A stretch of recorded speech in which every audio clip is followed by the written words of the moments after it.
are in jail, they have to learn about patience, waiting around and waiting around and waiting around and waiting around.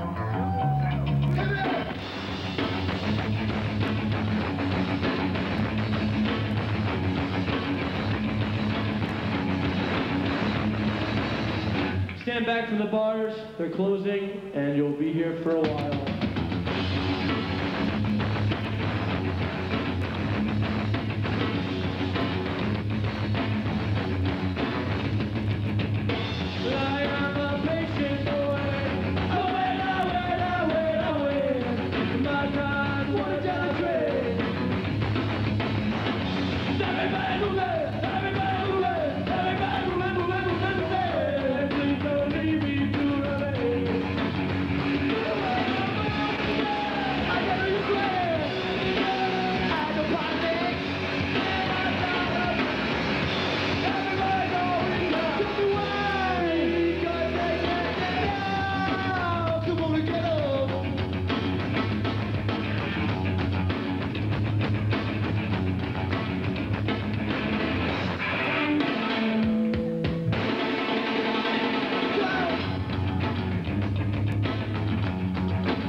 Fugazi, right? So maybe we should start out with a real normal thing for the people who might not know who you are. Okay. And like say who you are, what your names are, what you do, how you feel. And how was food tonight? How was the food, and what about eggs and milk? Joe, I'll start from this end. I'm Joe Lally, and I play bass. And food was great tonight. Next. I'm Brendan Canty, B-R-E-N-D-A-N-C-A-N-T-Y. I play drums, and the cheesy food was very great tonight, and the foosball was wonderful. My name is Keith Bichotto. I sing in the band. Food was very good. My name is Ian, and we had corn and kidney beans, and that was swell. I read that interview in Trust magazine that Tommaso and Ute did, and it was like I really had very, very high expectations because Tommaso and Ute, they told all those stories about how Fugazi are so overwhelming and how they get into, how they have a reaction from the audience and all that kind of stuff. So you were kind of let down. Basically, I didn't want to say that, but you saw us in Berlin, right? Just that when someone builds something up, it always makes it very hard to This is a difference between playing and well, yeah, there's a difference between playing here in America. The difference is we've been playing in America for about a year and a half now, and the people there, when we first started playing in America and when we toured the country, people didn't know what we were like, and the shows were not all like sudden explosions. Not only people, it takes a while for people to get over their expectations of what we're going to be, which comes from anything from knowing who's in the band and expecting one thing or a million other things.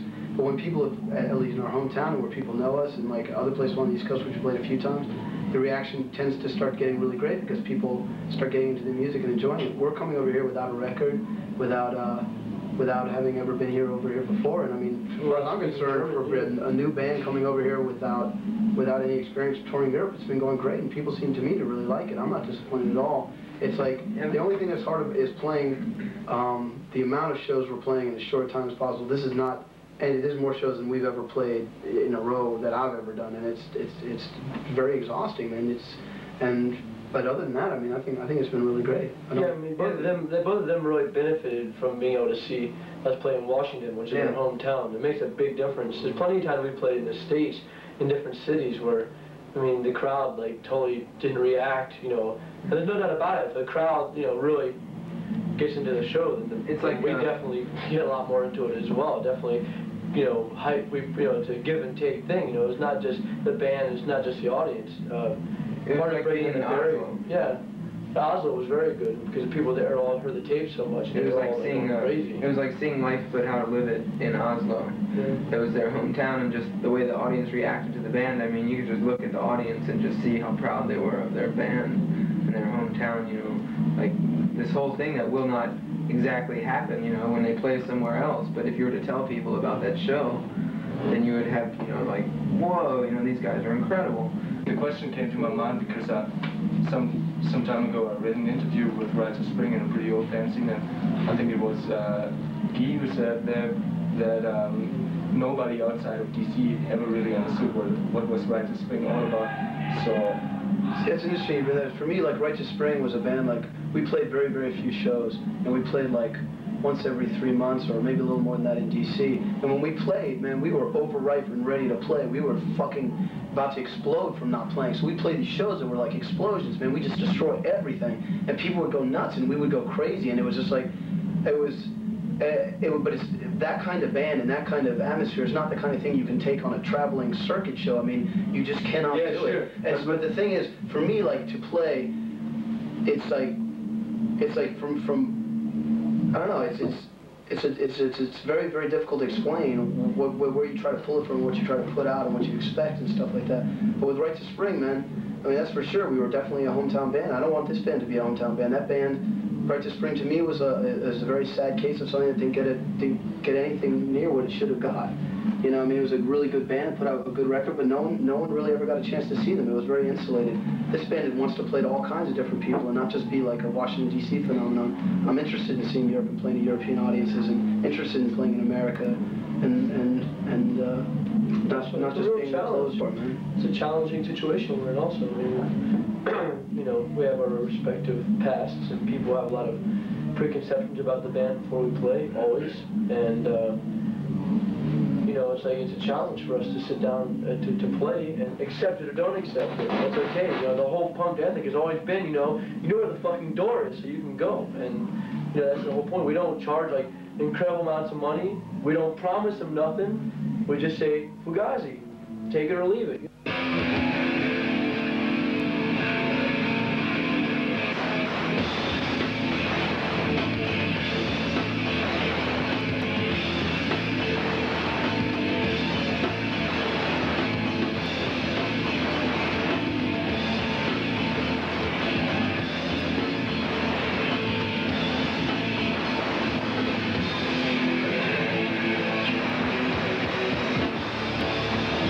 You can't be what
Shake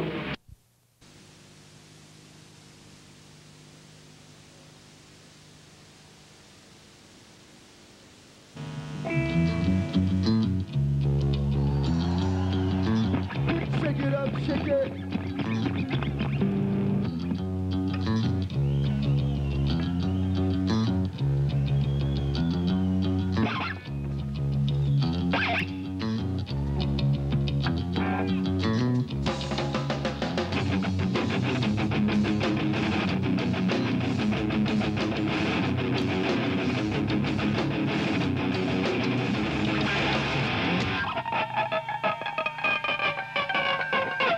Get to the back!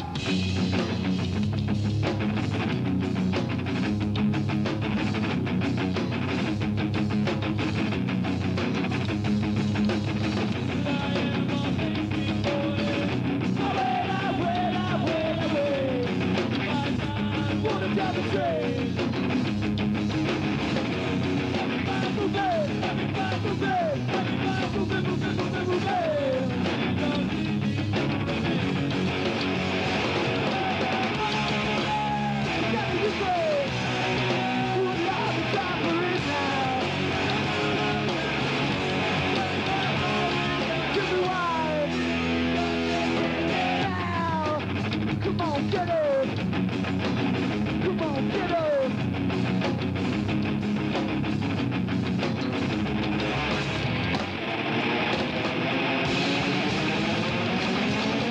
Get up!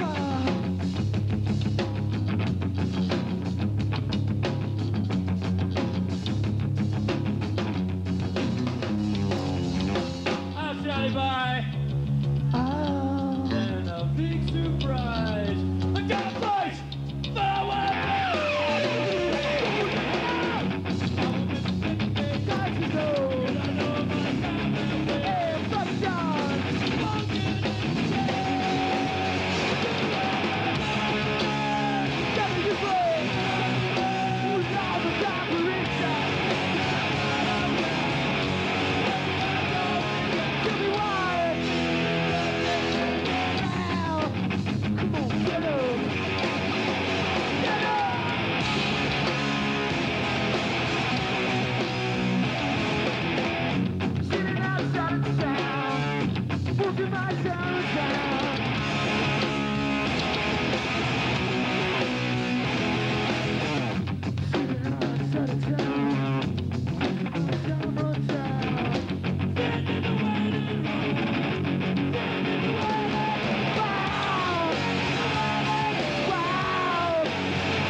But actually, the name itself, Fugazi, the fact that it's from Vietnam is not really that important.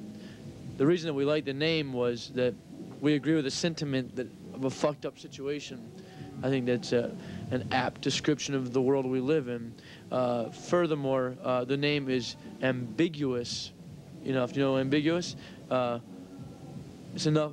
That word. But actually, the name itself, Fugazi, the fact that it's from Vietnam is not really that important. The reason that we liked the name was that we agree with the sentiment that of a fucked up situation. I think that's an apt description of the world we live in. Furthermore, the name is ambiguous. You know, if you know ambiguous, it's enough.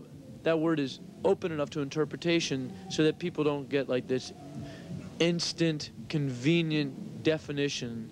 It's not important what the name means, really. I mean, ultimately what's important is the band. Names do not make bands. Bands make names.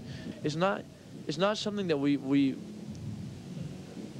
planned for, that has like some formula or structure. It's just what we play, you know, and it doesn't, there's no definite message you want to get across, perhaps. Of course, the message is the band. That is the message. Is that perhaps self-awareness in people hearing Fugazi? I think that we feel that a band, we understand a band is simply a band. And the message, of course, every song has thousands of messages in it. You know, we have, when we write lyrics, You know, sometimes we have like feelings that we're trying to put across. Sometimes we're not trying to put across anything at all, and that's a feeling in itself. That is a message when you're trying to be completely nonsensical. Your music has become quite popular in discos, along with, say, Bad Brains or Jingo de Lunch. Does that really surprise you?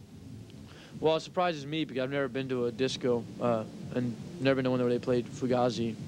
I mean, it's very different here than it is in America, so, you know.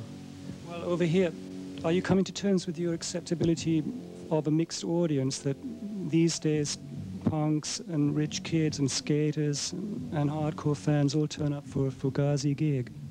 Well, it's not that big of a deal for us because it's been like that in America all along. So, and America has always had particularly in Washington D.C. I mean, those kind of categories just don't really apply in Washington D.C. People are people, and it's been so blurred in our area for so long that it almost seems stranger to come here and only have one kind of people show up. I'd rather appeal to many different people, because I certainly don't consider myself one particular kind of person, or anybody else in the band one particular kind of person. On this concert tour, I understand that you have complete control of the organization, that you're limiting the entry to anywhere to $8. Is there any specific conception behind that move? Yeah, we always feel that music should just be reasonably priced, you know. Are they off? Oh, okay. We just feel like the music